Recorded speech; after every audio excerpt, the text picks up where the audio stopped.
Thank you for joining us for another episode of Cryptocurrent. Just one quick reminder. Cryptocurrent is a cryptocurrency and blockchain education platform that's bridging the gap between the curious newcomers who are just discovering the space and the thought leaders who are shaping its future. All opinions expressed by Richard Carthon, the Cryptocurrent team, and their guests on this show are exclusively their own opinions. You should not treat any opinion expressed by Richard, the team, and their guests as a specific inducement to make a particular investment or to follow his financial advice. This show and any other Cryptocurrent production is exclusively for informational purposes.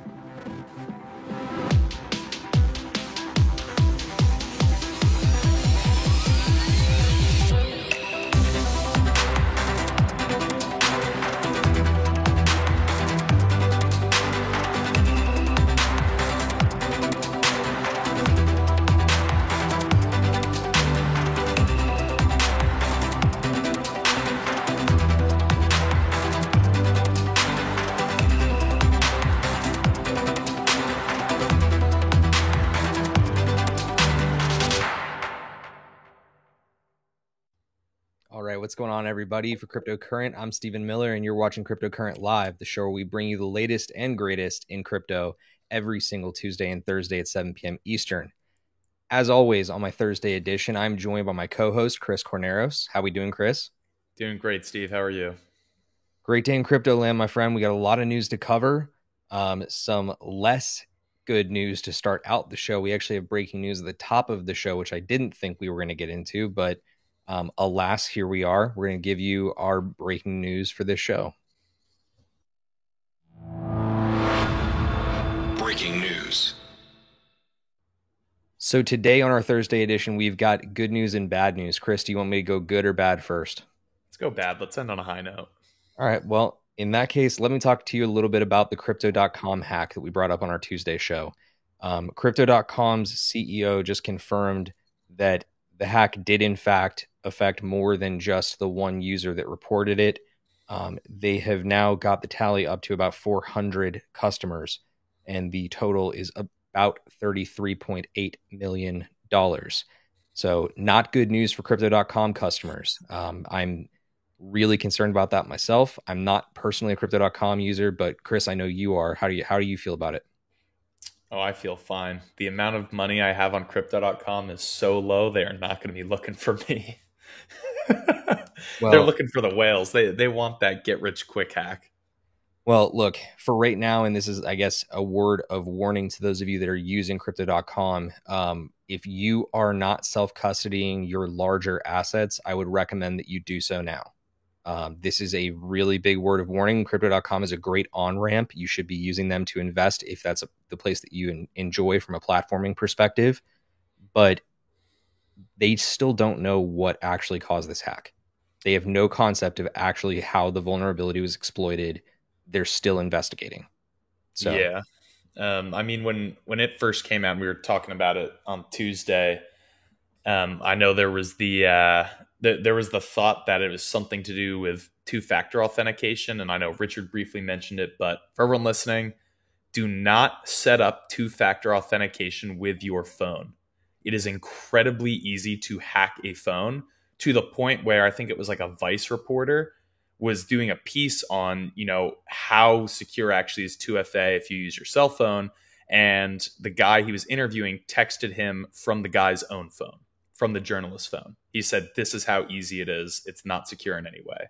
So now an authenticator app. I was going to say, just to give a little bit of clarification here, we're talking about SMS text messaging from your phone. We're not saying that your cell phone is easy to compromise if you're using something like Google Authenticator, Authy. There are 100 other apps like this that will allow you to use a two-factor authentication code that generates on a 60-second basis. Worth keeping that in mind. That's a great security recommendation going forward. So that's one quick recommendation for you. The other piece of breaking news out literally just hours before the show, Twitter has announced that their NFT verification system is now live. So if you're using an NFT profile picture on your Twitter profile, you can now actually connect to your MetaMask and verify through Twitter that it is your PFP. So I think that's a really cool innovation within the space. They're going to be the first mover to actually implement it. I'm stoked about it. I know you're not a big PFP collector yourself, Not at but all. look, I still think that for somebody who's outside of it, it shows that like people are starting to really legitimize NFTs. Yep, So absolutely. And it's it's one of those things where even though I don't have that many collected, I still think there's a clear use for it, and I think that the people that will use it are gonna love it. So yep, props to Twitter. They said they were gonna do it, and they pulled through pretty quickly. yep. And look, that's going to wrap up breaking news real quick. But for those of you that are joining us here for the first time, normally we cover all of our news in a segment called Buy, Sell, or HODL. We're going to get into that in a minute. But if you are new here, do us a favor. Click that subscribe button, hit the like button. Let us know how you're feeling about what we're talking about in the chat or in the comments if you're playing this back. Also, we do actually recast this through all the podcast platforms that you prefer 2 days after our live streams. So if you're listening to this recasted, come and join us on the live stream day. We do this on Tuesdays and Thursdays at 7 p.m. Eastern. But without much further ado, why don't we bring up what we're talking about on the big show today? And that is a lot more about top institutions that are betting on the metaverse. So there's a lot going on in this space right now, guys. Illuvium is our topic of the day for a segment that we have come to love on this show as two bulls, one coin. But we have to start with the news in Buy, Sell, or HODL. Buy, sell, or HODL. So as I said, Buy, Sell, or HODL is where we give you our take on the big news of the week, whether we think it's a buy, meaning it's bullish, it's a sell, meaning it's bearish, or if we need to HODL it and start like stepping back from it and looking at the bigger picture. Our top story today is talking about the big VC moves that have happened in the last week, and all of them seem to be trending towards the metaverse. So first up, Andreessen Horowitz has announced the largest of it. They're in the middle of about a $4.5 billion raise to start new crypto funds at Andreessen Horowitz. Now, their crypto arm is A16Z Crypto, and I have to imagine that this is all going to be within that arm and not necessarily in the central Andreessen house. I find this really interesting. They already have billions in. The fact that they're willing to go more is a really great leading indicator of what they think about the metaverse and crypto in general. So I'm very bullish on that one, but I think honestly I'm more bullish on the next one, which is Secret Network. We've talked about Secret Network on here in the past. They have a great platform for both NFTs and also configurable security on the blockchain. They just concluded a $400 million raise from CoinFund, Alameda Research, Hashkey, and Defiance Capital to fund their ecosystem growth. So a lot of stuff going on there. And then the final big money play, not that all of it's not big money, Animoca Brands, the brand behind the Sandbox and about 50 other projects, just concluded a raise of $359 million to build out their open metaverse. So their war chest is enormous. Chris, on the top three stories, which of these catches your eye as most dramatic? Honestly, the Andreessen Horowitz, I mean, that's a stupid amount of money. And that's why it catches my eye, right? That is that's a major investment from them, but the headline itself is actually saying that they're raising it. So this isn't even them spending their own money. This means that their incredibly wealthy, high profile clients are going to them and saying, "Hey, we want to get into this." And that's essentially what they're saying here is, yes, obviously they believe in it because A16Z has their crypto arm, but this is more their clients now who are ultra wealthy saying, this is clearly a money-making opportunity, and this is clearly going to be here for a while, get us into the right projects. So that's definitely going to be one to watch, and they've invested in basically every major project in crypto, I think. So I'm interested to see if they're going to be picking up any smaller cap projects next. Yep. I suspect that they're already actually in a lot of small cap projects, but they don't have to disclose any of it. And that's one of the things that I think is lost on people sometimes. They don't realize that Andreessen can literally just like do whatever they want to because they're not a publicly traded company. So the one that I will tell you that I'm really intrigued by here is that Secret was able to lock down a $400 million raise. They are a very legitimate project at this point. I'm really impressed with what they're doing. I would not be surprised to see them inside the top 50 before the end of the cycle. They're currently on CoinGecko traded at the 96th position in terms of overall market cap. So just worth keeping in mind. They're one to watch. The last two pieces in terms of venture cap investment news, you have Autograph NFT, which is Tom Brady's big NFT platform. They do a lot of their NFT releases through DraftKings.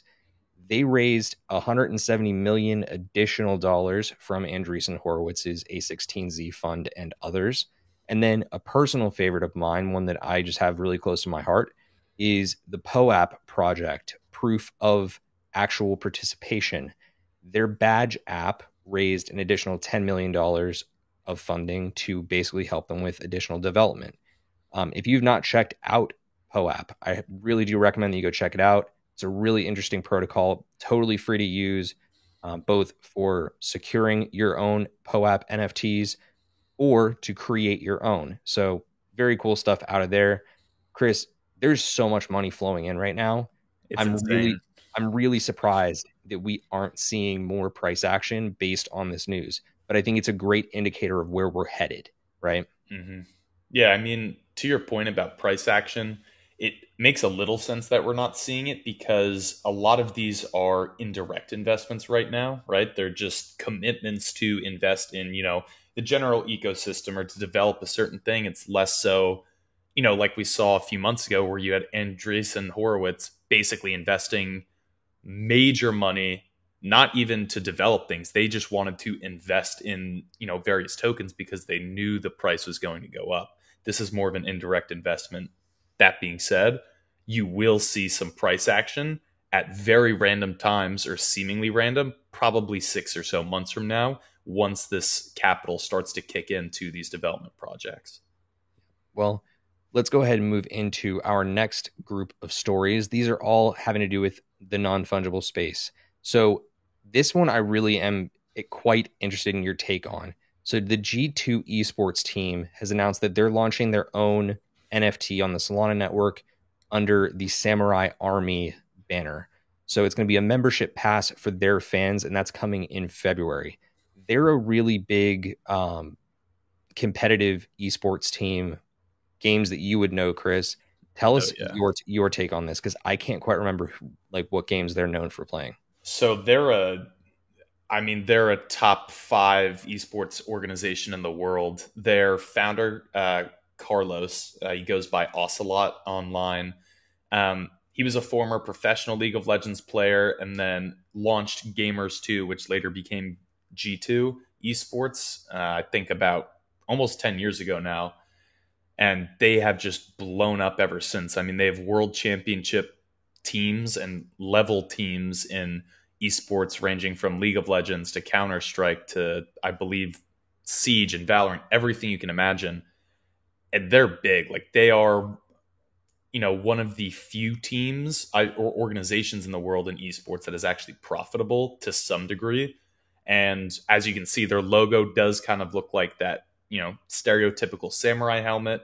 The Samurai Army is kind of a name for their fan base. And so, while this is definitely partially a cash grab, it is also a great community building tool because it will allow the diehard G2 fans to basically show off, look, I am going to, I am an actual fan. I spent money on this. And this ties in great, Steve, with the Twitter Blue news that now you can verify NFT ownership.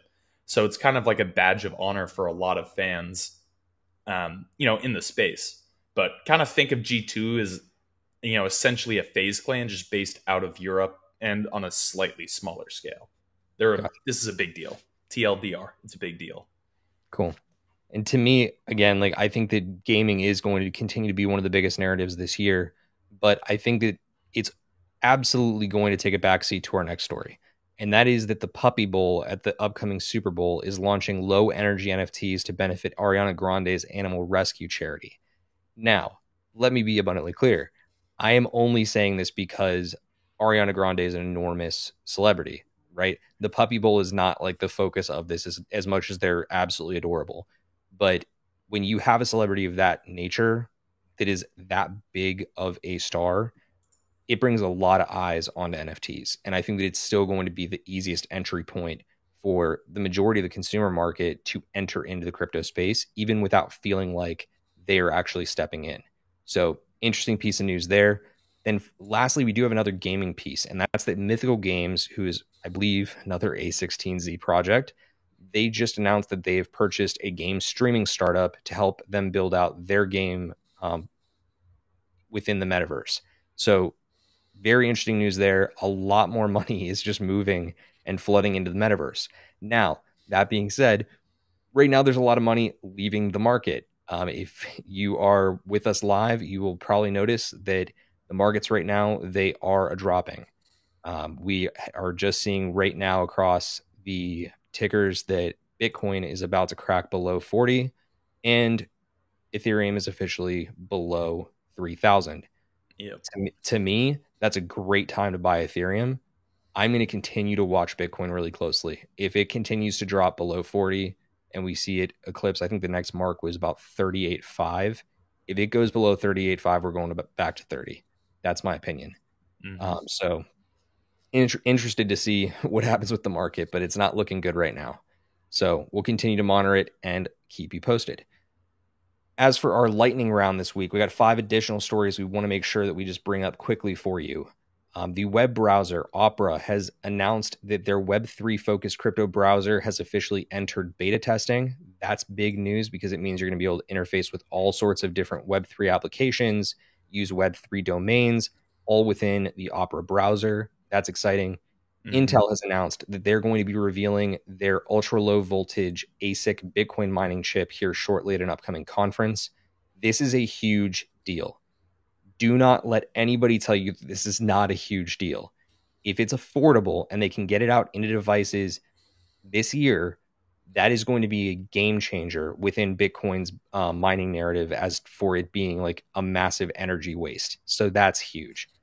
Next piece, Hedera has officially voted to purchase the Hashgraph algorithm IP from the Hashgraph organization. I don't believe it's the Hashgraph organization. It's Swizzle or something like that. Swirled.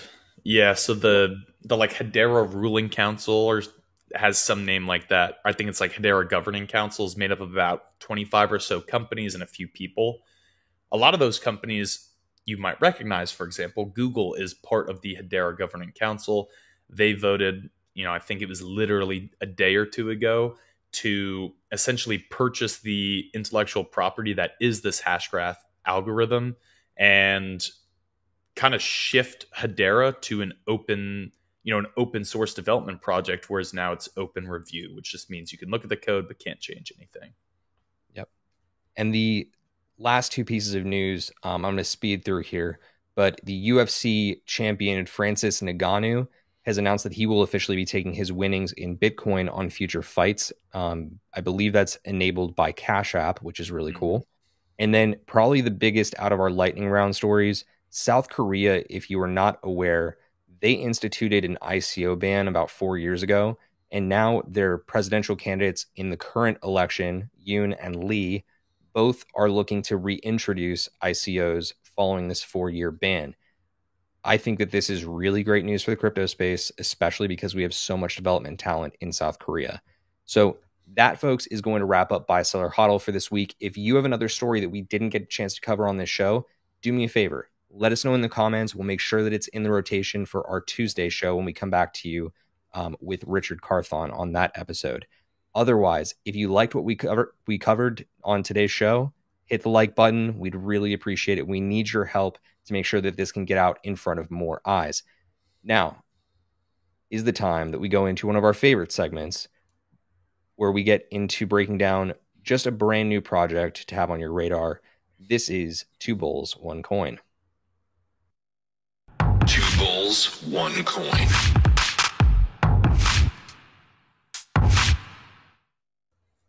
So, Chris, every single week, we like to bring our audience a brand new coin that they should consider from the perspective of 2 degens who invest in a lot of different projects. Our project this week that we're talking about is Illuvium. Now, before we jump into this, you have 2 different sides of the coin here when it comes to your hosts. I happen to be very bullish on gaming projects into the next year, and Chris is very skeptical about gaming projects into the next year. So make sure that you continue to keep those things in mind, but understand our opinion on this project is not financial advice. We always lead off the show by saying that, but we want to make sure that everybody is still very aware of that as we run into this segment. So, Chris, why don't you get into the background segment of what is Illuvium? Talk to the audience about it. Yeah, so Illuvium is a crypto gaming project. Their goal is to essentially become the first true AAA crypto game. For those that are tuning in that don't know, a AAA gaming title means it is developed by a massive studio with hundreds, if not thousands sometimes, of developers, artists, etc. So essentially think of a AAA game as something developed by like a Activision Blizzard, a Rockstar Games, a Riot, etc. And Illuvium, the game, is an open world kind of Pokemon style game. Pokemon style in the sense that you are traveling around exploring an open world, but you're also capturing monsters and basically combining them, trading them to get better monsters and then fight other people, right? And become the best, Illuvium player you can. Interestingly enough, it is built on the Ethereum blockchain, and I'm interested to see, Steve, and we can kind of discuss this more later, if they'll actually stay on Ethereum. From what I understand, their intent is to fully stay on Ethereum. Okay. And that is only after I've listened to Kieran Warwick talk about it like 6 different times. Fair enough. They may in fact deploy some of the NFT assets to a layer 2, but I don't anticipate them leaving the Ethereum ecosystem. So they could carry up to layer 2 like Polygon or Immutable X, but I don't see them leaving Ethereum for sure. The other interesting thing about this project, when you start getting into it, is, I mean, really this relationship that it has to what people just say is like Pokemon, but on the blockchain. The way that I like to tell people about NFTs in gaming is by like relating it to Pokemon Go. Mm-hmm. And in this case, there's one massive difference. If you play Pokemon Go and you catch, let's just go with a Squirtle, right? And you train that Squirtle up, you evolve it to a Blastoise, you can either transfer it and get candy, or you can hold on to it. Or you can trade it to another user, but there is no benefit in terms of doing any one of those things from a monetary perspective. In this game, you have the ability to get all of these creatures from around the Illuvium world, but you can sell them to other players, you can trade them with other players, and it is a progressive play to earn model in that way, right? So, number one, if you look at these cards, I think that it's really clear that they have developed a great art set for this game. And I'm really interested to see how many monsters there are in this game. But it is. So I think right now it's about 100.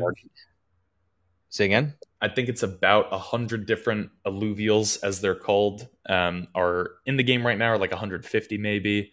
Obviously, I think their plan is to add significantly more down the line. But the first iteration that most people will see when the full game launches, they're, I think, still essentially in a closed beta. When the full game launches, the goal will be to have 150 out that I believe are already designed and fully ready to go. Yeah, I gotcha. And to me, again, like I think that it's really apparent that like it's well thought out. So let's go ahead and dive into the next piece, and that is the concept of Illuvium Zero. And this is a part of this open world game where they're trying to, I believe, make it more like I'm thinking of like World of Warcraft, but there's another game that's like it.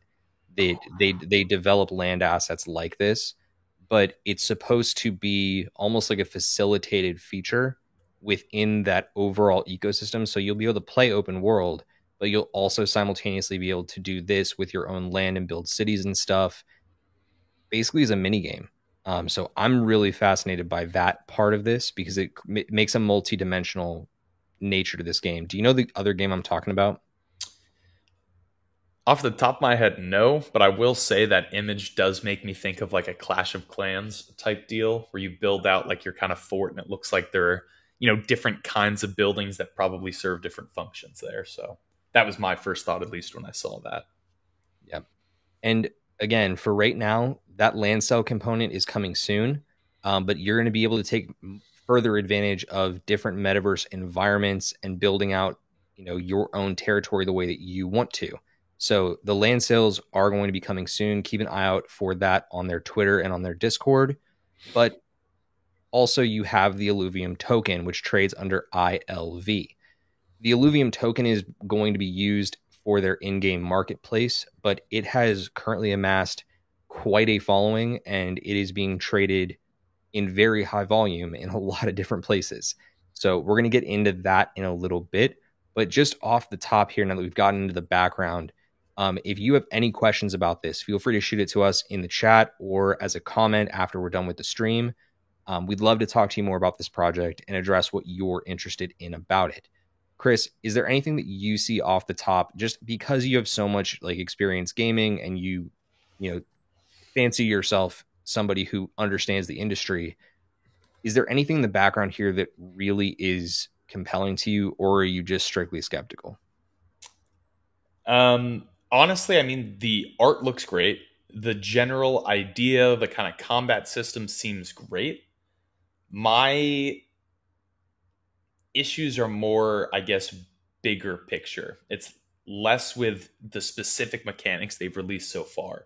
My biggest worry is that, this is, for those who don't know, this is fundamentally an MMORPG, which stands for Massive Multiplayer Online Role-Playing Game. It is fundamentally will be in the same category as a World of Warcraft. And those are the riskiest games to develop because they take more money than any other kind of game to develop. And if you do not do a good job at launch, you will kill your game forever. And that's the thing, is this really comes down to, if they do not have a good launch, they essentially will erase years of work, millions and millions of dollars in value. And we saw that recently, actually, in the, I'll call it off-chain gaming with Amazon. They released a new MMO called New World. In theory, it was great. And when it launched, there was a lot of cool things they were doing differently that made millions of people play it. And their player count right now, maybe 4 months after launch, is, I think, less than a tenth of what it was. So that's, I'm skeptical, but at the same time, the mechanics look cool, the art looks cool, and it seems like they're passionate about making this work. So, who's to say what'll happen? Yeah, and I think one of the things that I guess I'm most encouraged by is, number one, Kieran has been really, really upfront about the fact that anything that they share, they're hardliners on the fact that they're not just going to show pre-gameplay or mock-ups of stuff. They're going to show what the game actually looks like being played. Yeah, that's a really big deal to me. I like seeing that it's real. When I look at gaming projects, you can really just go chop together screens and some fly through trailers pretty easily using just outside graphics that you can buy online. It's really a market that can be manipulated quickly with that type of stuff. So I always watch out for that. The other piece that I'm encouraged by in this is honestly something that I've learned off of a different project, and that is a project called Treeverse. Now, before I get into that, Chris, would you say when I bring up the game RuneScape, is that an MMORPG? Yes. That's that honestly may be, if it's not the first, it was one of the first true MMORPGs with, just a crazy amount of players. And still to this day, that game is over, I think, 20 years old at this point. They haven't really launched any major updates, to the best of my knowledge, and they still have a ton of players. Yeah. So the reason I bring up RuneScape is because that was honestly one of the very first ones that I ever played. Oh, same with me. And that was back literally in the early 2000s. Mm-hmm. So that being an online free-to-play internet MMORPG sets the bar. But over the past 20 years since we started playing that game, they have made updates to that game. They have actually released different graphics updates over time. And even in a short period of time, while the project in the blockchain space called Treeverse, which really does seem to be like a crypto driven version of RuneScape, they have in a very short period of time given massive updates to their RuneScape like environment. So the reason I'm bringing that up is because if we start out with Illuvium V1 and it's not looking like the best of graphics, that's not to say that Illuvium in the background is not going to, drop a massive update to the graphics processing in like the next year, in the next 6 months. That to me was a big lesson to learn. Because once you get into these free to play games, it's not just like, it's one edition and then you have to go to the store and buy the next disc. It's an ongoing update cycle. I'm actually glad you mentioned that, Steve, because what I learned when I was doing a lot of research about Illuvium is it isn't actually free to play. You only get essentially the tutorial free to play. After that, you have to buy a version of the game to really get the full experience, which is a bit of a red flag to me because it's just very interestingly advertised. They come out and say and they try to portray, it's free to play, you'll get all this access, but you're actually paywalled, beyond probably the first few hours of play.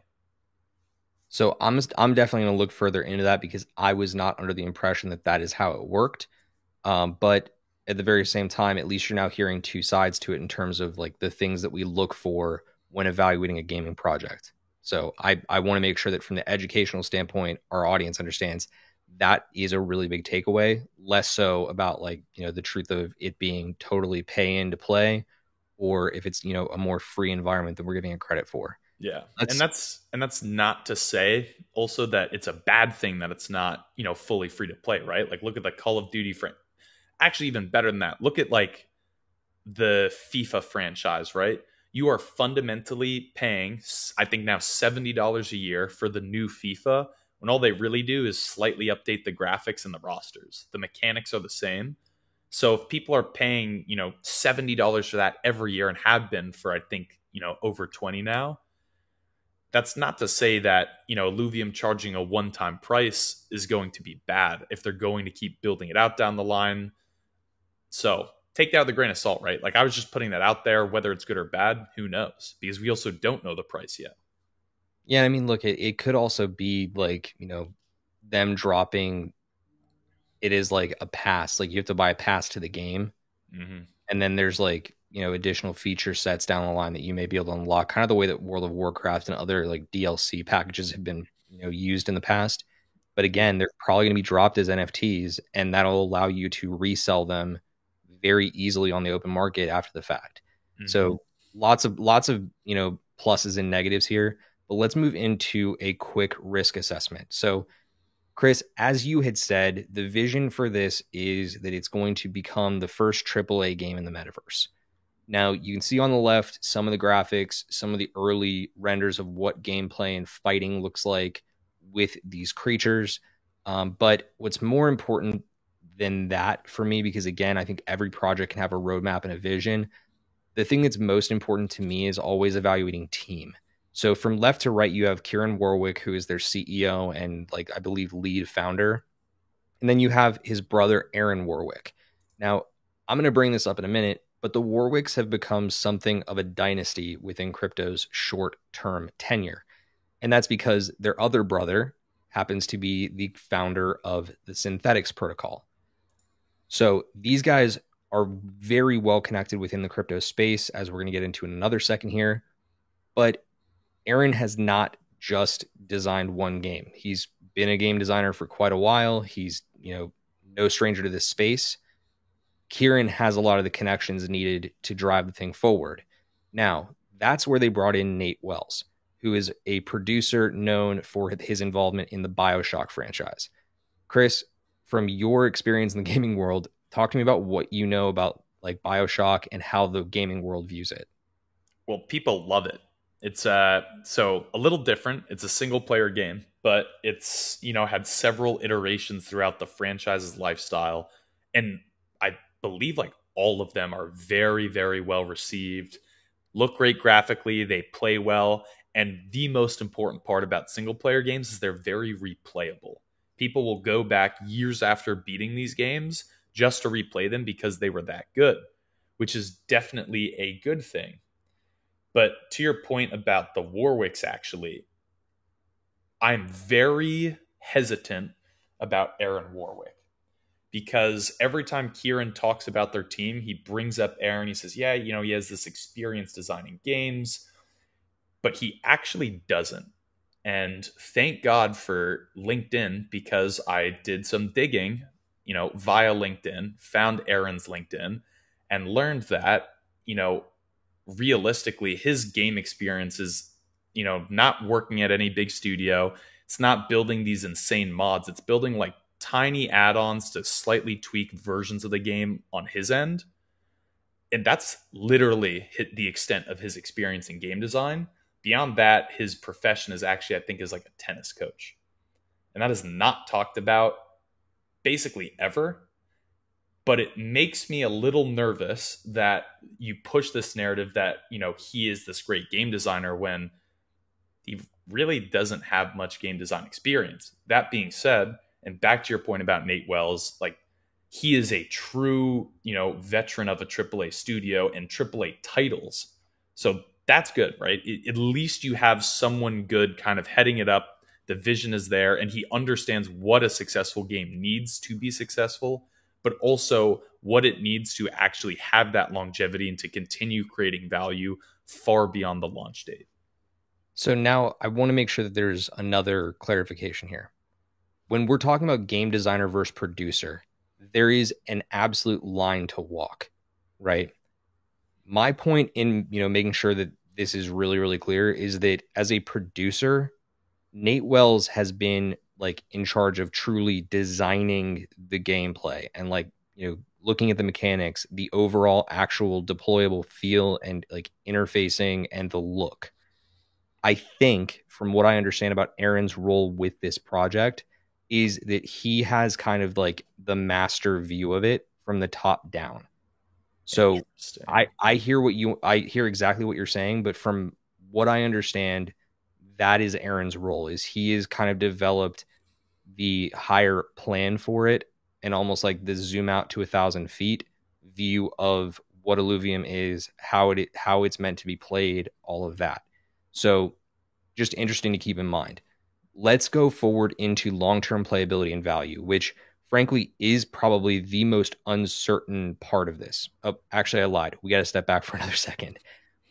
The last thing that you need to understand about the leadership of this is that they wouldn't still be in power were it not for these people up on screen now still backing their involvement with the project. So you have some really top tier venture capital funds involved in this.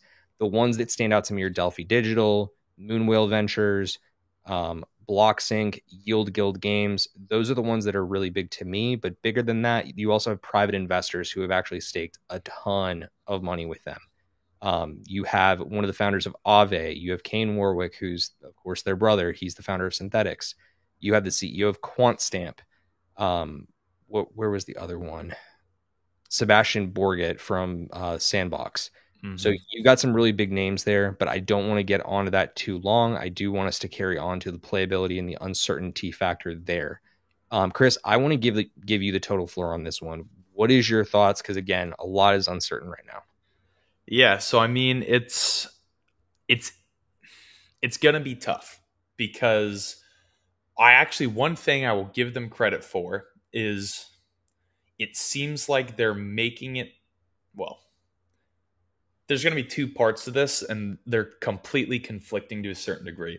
One thing I really like is that they're actually taking skill to a certain degree out of the game, in that the way the battles work are you essentially, you set your lineup of monsters, you equip them with weapons, armor, whatever, you equip your own, in-game character, and then you hit fight, and basically your team and the other team will just battle it out. There's nothing you can do during a fight to change its outcome. Like in Pokemon, right? Like in Pokemon, you choose the moves. If your Pokemon's health is low, you could give them a potion. All of that is going to be, out of this. And it's not like an shooting game. There's no, physical aiming mechanic required. It will really come down to how well do you understand the game itself, the game's mechanics, as well as, certain matchups. So that's good. The reason that's good is because it is going to bring in a lot of players. The reason that's not good, though, is because, to a certain degree, top players, and, whether this team wants to admit it or not, but the gaming industry is, starting to realize this, is games are carried by your top players. When you look at the longest lasting games out there and you look at the most watched esports, they're always going to be carried by your absolute top tier players who can do things nobody else can. And they can do that because there are skill gaps. There are ways to be like, yeah, I'm objectively better. And they've mastered these things that make them stand out. And to me, I think the lack of that is going to kind of kill the drive for some people beyond just collecting, every alluvial you can. And to me, that is a big question mark, right? Because in theory, I think you could literally load up the game, drop a bunch of money, and essentially accomplish everything it's set out to be, which makes the game play to win. Or pay to win, sorry, not play to win. Pay to win. And that's not great. And we've seen a lot of games, most famously Star Wars Battlefront 2, which was pay to win, just absolutely melt down in the span of days because there was a skill gap, but you could literally, instead of spending 1,000 hours, which I think is what it was to like unlock Darth Vader, you could just go spend $100. And so you had people buying the game, buying the best person, destroying a lobby and realizing, wow, that was boring, and then stop. And then you had the, hardcore players all gave up on the game for that reason as well. They're like, why would I invest time in this if you can literally just play to get to kind of the level I'm at to some degree? And that to me is a huge concern, because at the heart of it, the real gamers, and whether crypto gaming wants to acknowledge this or not, crypto is not going to carry crypto gaming. What will carry crypto gaming will be convincing, the traditional gaming market, the traditional gaming industry, that these are good games. You should play them because they're good, they're fun, they're competitive. When you take out the skill level, you take out some of that competitiveness, it kind of leaves you in a shaky spot. But we also don't know. And that's the thing. It's still in a closed beta. The open beta hasn't come out yet. And where it's going to go from here, who knows? Because for all we know, people play it and be like, wow, this is an awesome, great feeling game. It's rewarding to win. It's rewarding to grind away at it. And if that is the case, this game will be huge and will become a AAA game. Yeah, I think the one thing that I can say about this on the long-term value perspective is, if you want to say that crypto's in early innings, when it comes to gaming, like, the stuff's still in the parking lot. Okay. Like, it's not even in the stadium yet. And when I look around crypto gaming right now, I mean, yeah, like, there are plenty of projects that are rushing their games into alpha, to let people play. But when I look at the value of a project, what can really be $1 billion project? I'm really hard pressed to find one that I'm more impressed by than Illuvium. Everything to me seems like there are a lot of boxes checked. I really like the team, and this even extends beyond the 3 that we've told you about. And again, when I'm evaluating a project, I also look at their advisory. And to me, the people that they have working on this, they have successfully deployed play to earn games, not just pay to win. So those mechanics are definitely built into this game. I'm just curious to see how they end up deploying it and the way it rolls out over time. Because Chris, you're dead on. Like, this will ultimately succeed or fail based on gameplay. It has to convince people. So for right now, if I'm asking that question of like, okay, is it a good time to buy this? Well, as of today, The value of this project on a per coin basis is $743.62. They have decent trading volume, but over the lifetime of the project, like it has seen higher trading volume, and it's also had much higher price. This project got up to right around $2,000. So like that's not any small like feat, especially because it debuted. I think the ICO was like right around $40. So to see it do that type of run is insane. But I don't think that like we're even seeing the half of it right now. I think that we're seeing like the Bitcoin chart in the first like year and a half. I think that if this thing's going to take off, it's going to just run out of control. It's going to be wild. But from what I can tell right now, where we are today, is it a good time to buy? Not financial advice. Also, because it can't be financial advice, I would tell you maybe. Because we talked about it at the beginning of the show. Right now, the market is dipping. Okay. It's dipping further than it was before. And at the time of the show coming out, when we took this screenshot, the value was about 60% of its all-time high. At the current moment, as I'm refreshing on CoinMarketCap, it is trading between 736 and 729. So still roughly 60% below, not 60% below, sorry, roughly 60% of its all-time high. And now we're proving the second bullet here that it could go lower. Now, when I look at that chart, Chris, I'll tell you what I see. You tell me what you see. I see a lot of support right around that $400 mark. Mm-hmm. And I think that because this is on the logarithmic view, I think that probably extends up to about 550 or 600. So if I'm looking for a really great buy zone, if it were to drop beyond this, I'd be looking anywhere between 550 and 625. That would be where I would ideally look to buy into it. What is your feeling based on what you're seeing in the chart before we get over to some other final stats? What I will say is I think it is incredibly inflated in value right now. Reason being that the maximum supply of Illuvium, I believe, is set at about 10 million tokens. So you're essentially looking at, if it at $500, if all of the Illuvium in existence are liquid, they're all out in the market, anyone can buy or trade them. That makes it what, like a $50 billion game, right? Or $5 billion game, which is, to put in perspective, Still a 10x from here. Yeah. So that's insane, right? Like that is an incredibly high price for any game, right? To be valued that high. There are very few game franchises in the world that even sniff at that. And they are all AAA on steroids. But right? see, here's why I need to cut in here.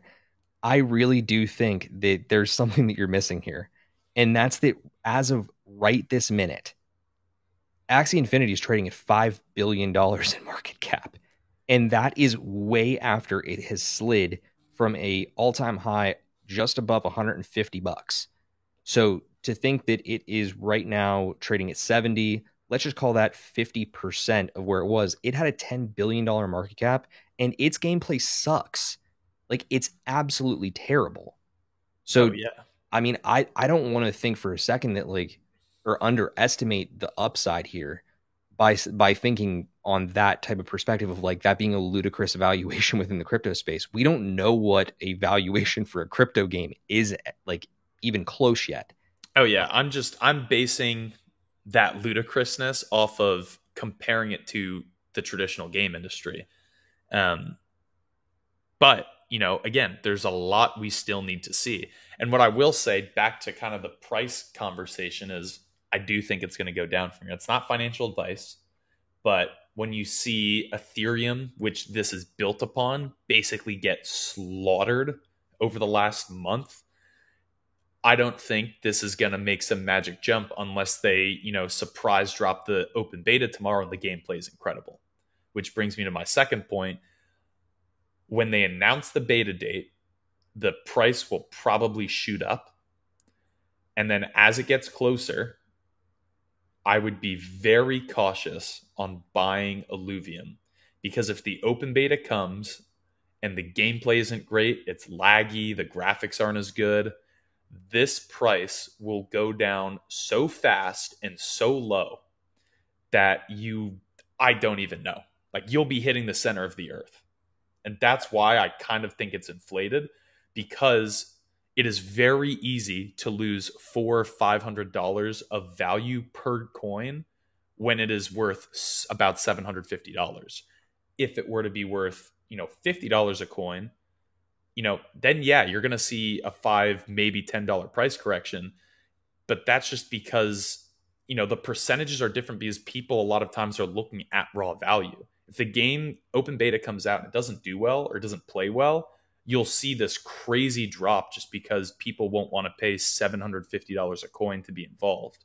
Whereas a lot of people could be like, it doesn't play great, but I'll hold a bunch of these coins that are only worth 30, $40. And so, yeah, that's just kind of my thought process there. And I want to, as we wrap this up, just leave one thought here. I sound very skeptical and anti this, but the truth is I want this game to succeed. And all of you should too, if you're even mildly interested in gaming on crypto, because if this game fails, it will set back crypto gaming several years, because it will make all these other companies that are interested in doing this very hesitant.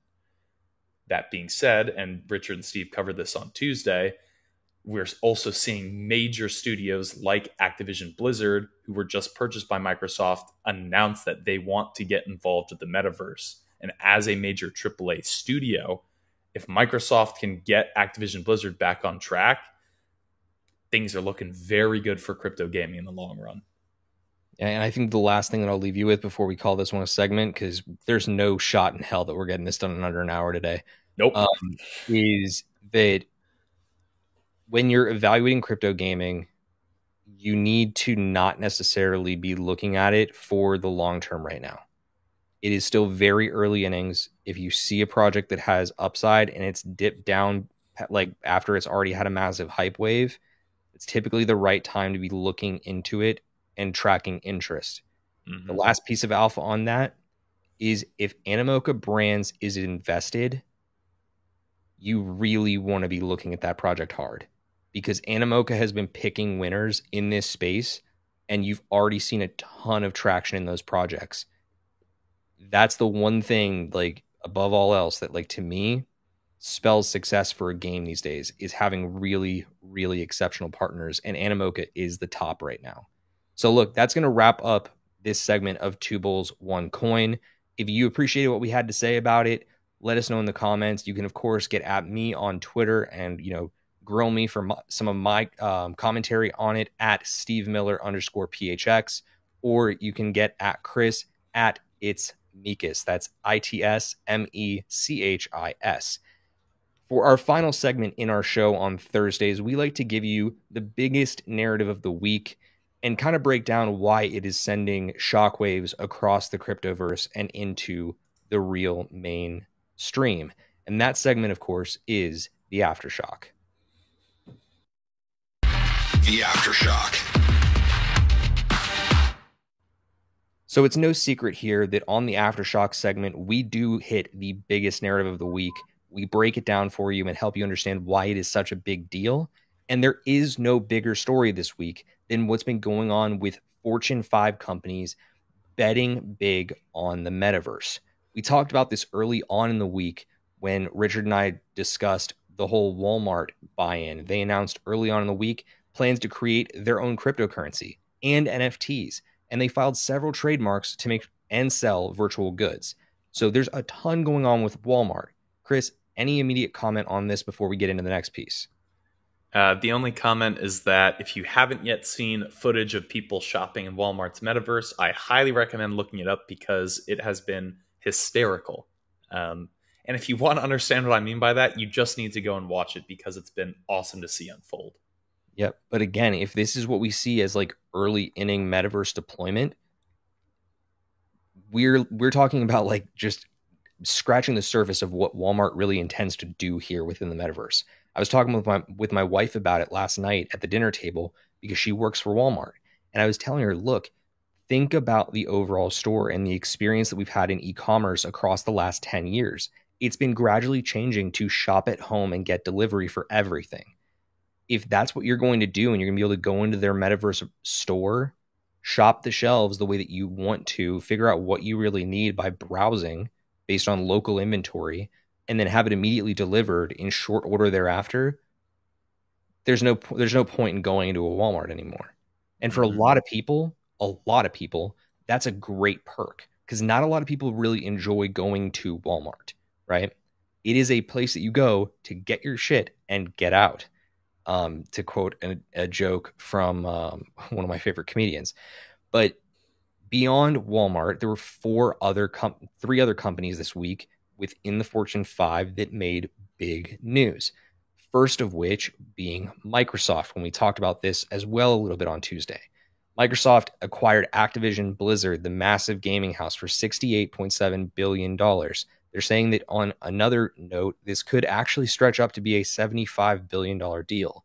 This, of course, expands Microsoft's development war chest like you wouldn't believe, because they've already got a massive gaming department over within their Xbox and the Game Pass parts of their business. But Satya Nadella also believes in supporting many metaverses. So this is actually an investment in their metaverse development. So at large, it's bolstering not just the metaverse side of things, but also Microsoft's plan to become kind of the Netflix of gaming. Chris, what's your take on this as a gamer? I love it. I mean, the game I probably play the most is Overwatch, which is one of Activision Blizzard's flagship IPs. And Microsoft buying Activision Blizzard is great for many reasons. Number one being, if you haven't heard about all the controversy about Activision Blizzard this year, you've probably been living under a rock.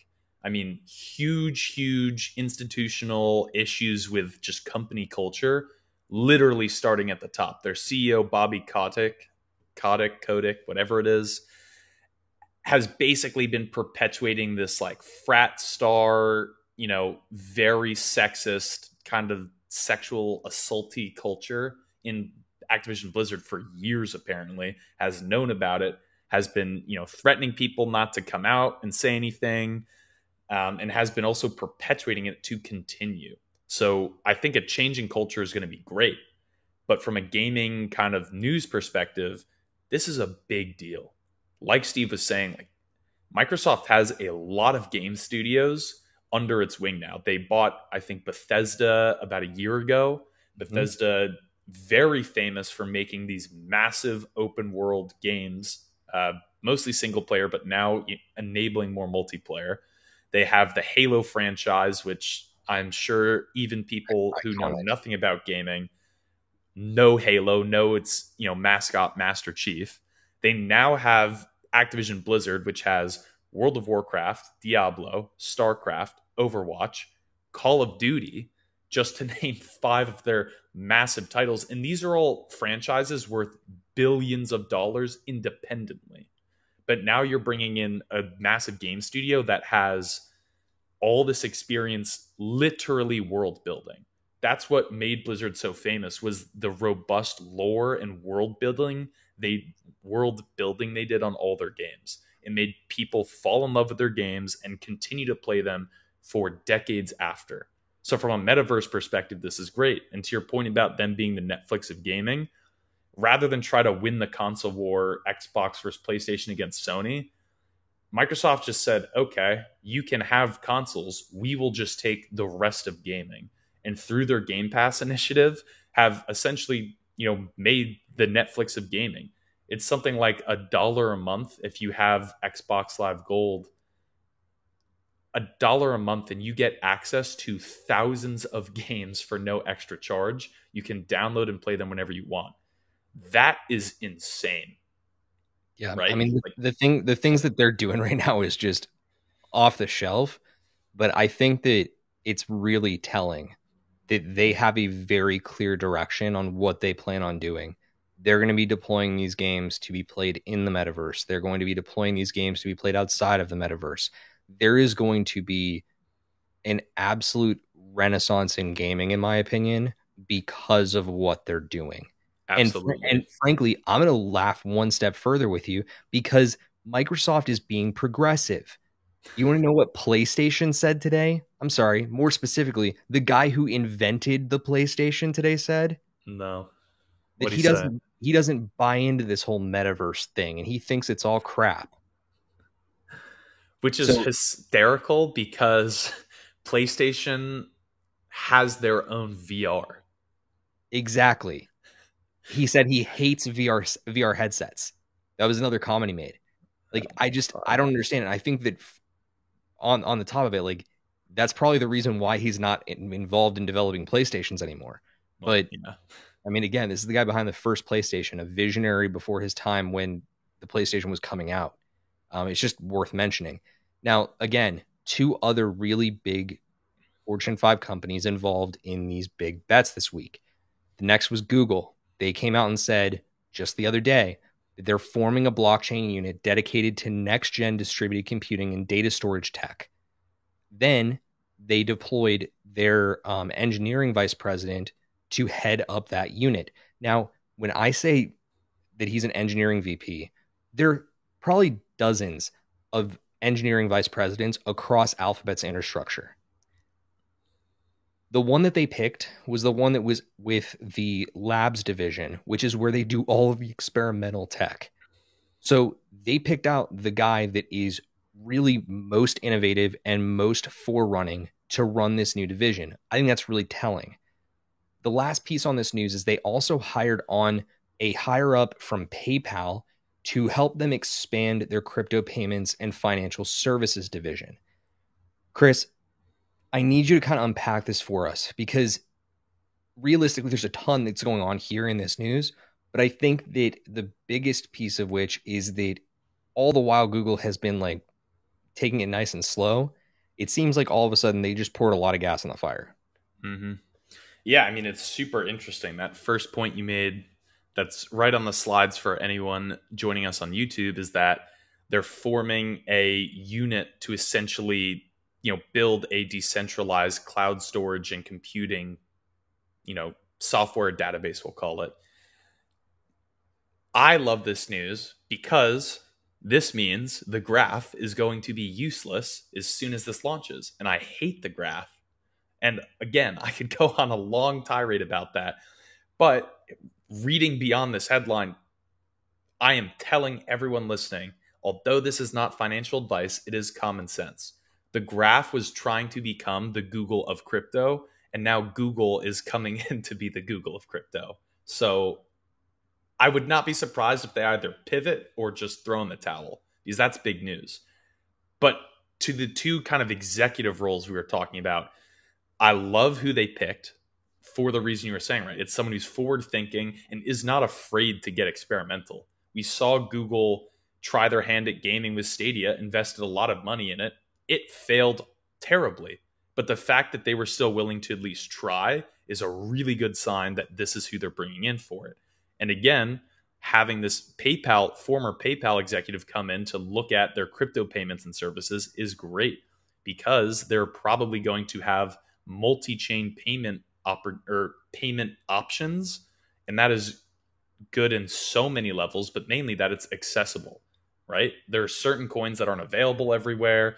You have certain coins that are better for transactions, some that aren't, and by having someone come from PayPal, which is a payment service, it means they realize, okay, we just need to make it so it is the easiest way possible for people to basically either buy and sell crypto or send it between each other or to use it on our own services. So A+ for Google today.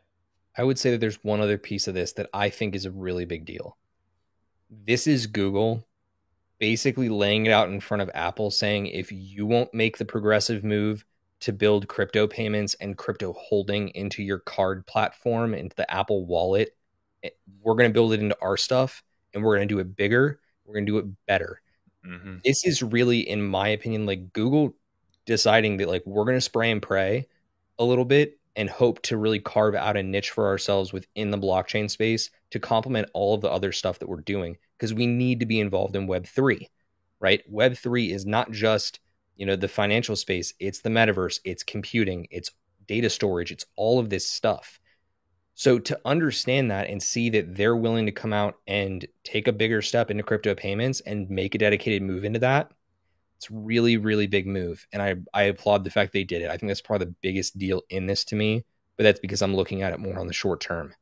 The final piece literally dropped today, and we talked about it a little bit throughout the show and even in the beginning, and that was from Facebook and Instagram, which you now know is fully under the Meta banner, and Mark Zuckerberg's pale lizard skin body just made that announcement last year. Facebook and Instagram have announced that following in the wake of what Twitter just rolled out today, that they're going to allow the creation, showcasing, and selling of NFTs on their platforms. Basically, opening up Marketplace to now be a place where you can go buy, sell, and trade any NFT that you'd like. And they're going to do what Twitter did. They're going to enable an NFT verification on all user profiles. So if you want to use a PFP, you can verify and show proof on your profile that you legitimately own what you're using as your PFP. I love this for a lot of reasons, but it was abundantly obvious that this is where we were headed. Okay? Twitter is the winner right now. They're going to continue to be the winner in this. The only thing that they have up on Twitter right now is the fact that they have an existing marketplace platform that this easily integrates into. So don't get it twisted. Twitter is still very much so at the forefront, but I think this is their first step into saying that Meta is a holistic play within the metaverse. They want to provide an e-commerce solution within the metaverse. They want to give you the ability to create NFTs, but they're still going to own you.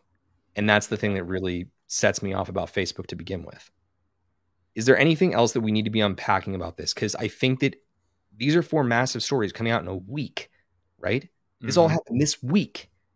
We haven't had a windfall of news like this in the crypto world, I feel like, since the middle of last year. I was going to say it's been months. Yeah. So, I mean, this has to be seen as not just like a one-off. I have to imagine that you're going to have a lot of their competitors wanting to respond, right? There are people that are going to be fired up about this. They're going to be like, well, shit, we can't have Google beating us to market like this. We can have Microsoft absolutely dropping us all of a sudden, talking to you, Sony, because we're not keeping up.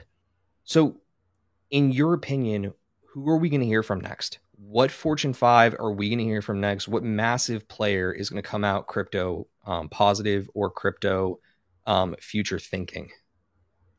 I think like you were saying earlier, Apple is definitely going to do something, right? They may take a while, but Apple will absolutely, come in and interact in some way. Maybe they go kind of an Opera route and just, enable their devices, enable their services to easily interact and talk with Web3 platforms. Maybe they do something completely differently. Apple's definitely one of them. IBM is another one because they're another of the true Fortune 5, right? Fortune 5 typically meaning trillion-dollar companies, and I think all but Walmart are tech companies. IBM, another one of those, similar to Google in that, their biggest service right now is, I think, essentially cloud computing, IBM Watson, and finding some way to take, because I believe Watson is the most advanced AI that's commercially available. I would not be surprised if we saw some crazy integration with Web3 platforms in Watson. And they're actually who I'm most interested in seeing get involved, because as great as Google and all these other platforms are, they're really social platforms. And so the ways they make money are by getting your data. And that kind of defeats the purpose of decentralized crypto platforms. Whereas IBM is a, tech developer. They are a service provider, right? They're software as a service. So seeing them get involved with how revolutionary pretty much everything they offer is, I'm very excited.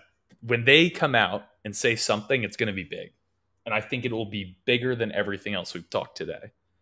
Yeah, they've kept it really close to the chest, and I'll admit that all day long. I think that IBM is a great call. I can almost like as easy as I can tell you who it isn't going to be. It's not going to be LinkedIn. right? Like they're so far behind. And like if there's anything that's been made really clear is that Facebook and Twitter are both going to beat it into the ground. I mean, there's just not going to be a place for it soon. Oh yeah. I think there's two others that are really interesting that I wouldn't call Fortune 5, but like I think are really big players, or like let's just go with the industries that I think are going to come next, that a lot of different players within the Fortune 5. You have telecom. I think that we've not heard nearly enough about how Verizon, AT&T, T-Mobile, all of these big players are going to have their own play within the metaverse and within Web3. I think it's coming. I think it's coming very I've soon. got a telecom hot take for you. And I actually talked about this with Richard about a week ago. I think that T-Mobile will be partnering out of those major cell carriers. I think T-Mobile will be the first to dive into crypto, but I think they'll do it with Helium because they know how far behind they are compared to AT&T and Verizon. And as much as they kind of advertise as fastest 5G, most widely acceptable, best prices, they're still at a fraction of the consumer base. But if you then go partner with something like a Helium and you gain access to their entire network globally, it gives you such a big leg up. It would make international travel T-Mobile easier. I would not be surprised if they're the first, because they also have a very progressive CEO who gets into these new technologies and likes sponsoring and kind of being on the frontier to get that leg up. Yeah, I wasn't part of that conversation with you and Richard, but I completely agree. The other one that I had on my mind was looking more so at like, I don't know how to say this the right way. I mean, because like it is a hotter take. I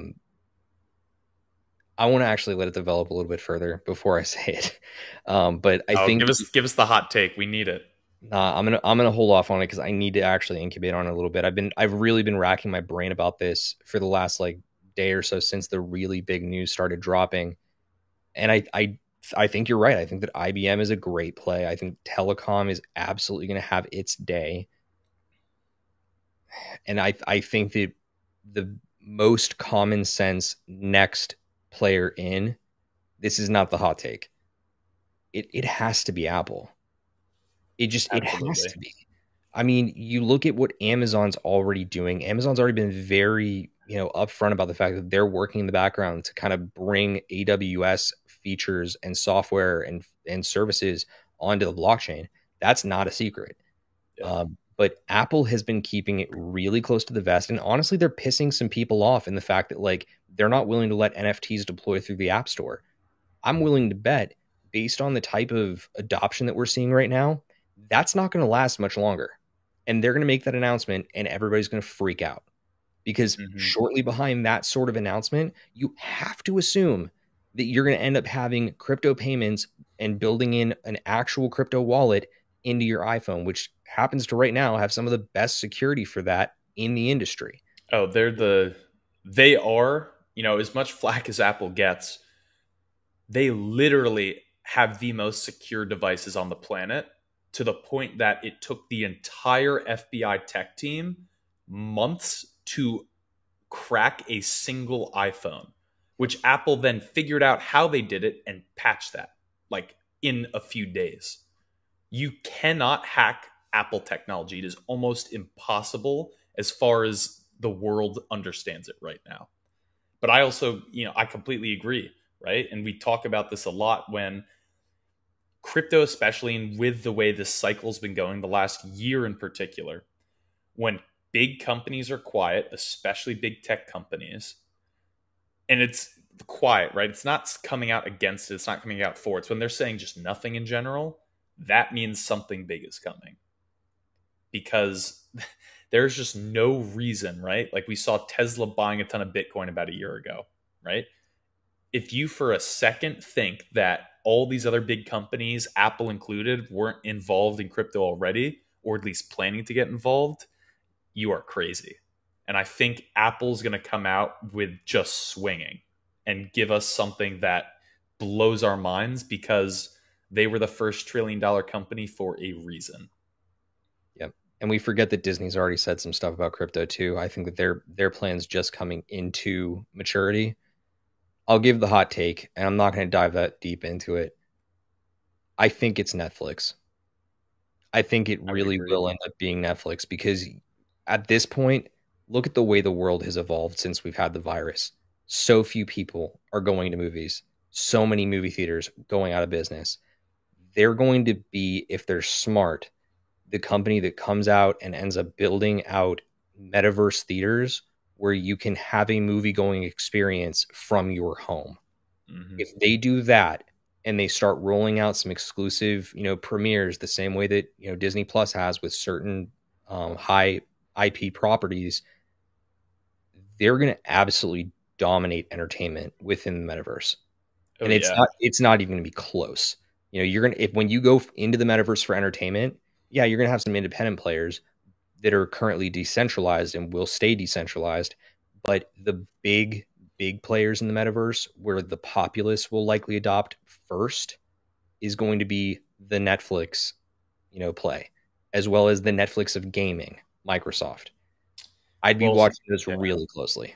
It's interesting you bring up Netflix and gaming because I think it was sometime in the summer of 2021, Netflix announced plans to essentially launch their own gaming studio and to integrate gaming with Netflix and Netflix IP. So I agree with you. I think that is a great call there. And I'm also interested to see just how everything develops with them because Netflix essentially killed an entire industry with how forward thinking they were. And so to see what they will do next is interesting, right? Like they're an Apple in that when they do something, everyone takes notice because of how innovative they can be when they want to be. Yeah. Well, look, again, these are big narratives that you guys have to keep keeping an eye on and monitoring because, again, as you're looking into the future of this industry, if you want to stay out in front of the next trend, you need to be looking for this type of stuff. You need to be asking these types of informative questions and continuing to stick with us here because we're going to do this every single week and keep you updated on what's happening in the world of crypto. That, of course, is going to wrap up the Aftershock for us this week. We hope that you enjoyed it. Give us a like on our YouTube channel if you did. Otherwise, let's move into what to watch for before we wrap this episode up. What to watch for. So, Chris, we had a great episode out earlier on this week on Monday. I believe that was with Justin Caswell, wasn't it? Correct, yeah, with Revify. Yep. And again, Revify is a Helium-esque play. And then we also have another great interview coming out tomorrow where Richard is sitting down with... Who is Richard sitting down with? Richard tomorrow will be sitting down with Alex Masharov. He is coming from XPX, which is a new approach, I guess, to decentralized index funds, which personally I think is going to be super interesting because that's not something you hear about often in crypto investing and trading. Yep, no question. Well, look, there's not a lot else going on in the world of crypto this week. We hope you'll join us again next Tuesday at 7 p.m. Eastern Time, where Richard and I will be sitting down to give you a lot more crypto news when we get into the news segment there, as well as give you some additional picks for what we think you need to keep an eye on in terms of where you should be placing your bets in the upcoming week. Beside that, it's been a great time with you this week. Please make sure you subscribe here on YouTube. Follow us wherever you get your favorite podcasts. Make sure you visit us on social media and definitely visit us up at crypto-current.co so that you can get the latest and greatest in terms of articles and editorial content from our editorial team. We really appreciate you being here. We hope to see you next week. And until then, stay cryptocurrent. We'll see you next time.